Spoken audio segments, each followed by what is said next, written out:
শোনো আমাকে। জীবন তোমাকে পরীক্ষা নেবে, তোমাকে নাড়িয়ে দেবে, ভেঙে দেবে, এমন এক প্রান্তে ঠেলে দেবে যেখানে মনে হবে আর কিছুই অবশিষ্ট নেই। এমন রাত আসবে যখন বুকটা ভারী লাগবে, যখন তোমার দোয়া যেন উত্তরহীন মনে হবে, যখন আশা অনেক দূরে মনে হবে। কিন্তু তোমাকে হার মানা যাবে না, কারণ তুমি যার কাছে ডাক দিচ্ছ তিনি আল্লাহ, আর তার রহমত অসীম, তার দান সীমাহীন। তুমি কি মনে করো তোমার সমস্যাগুলো খুব বড়, তোমার স্বপ্নগুলো খুব অসম্ভব? তার জন্য কোনো কিছুই বড় নয়। শুনতে পাচ্ছ?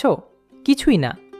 ধরো, পৃথিবীর প্রতিটি মানুষ যদি তার কাছে তাদের সব চাওয়া একসাথে চাইতো, তবুও তার ভাণ্ডার থেকে এক ফোঁটাও কমতো না। তাহলে কেন সন্দেহ করো?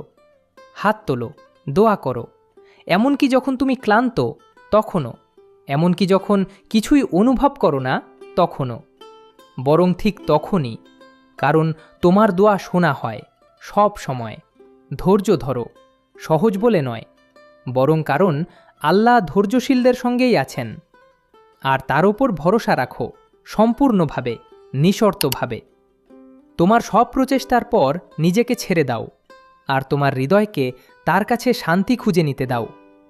তুমি একা নও, তুমি কখনোই একা ছিলে না।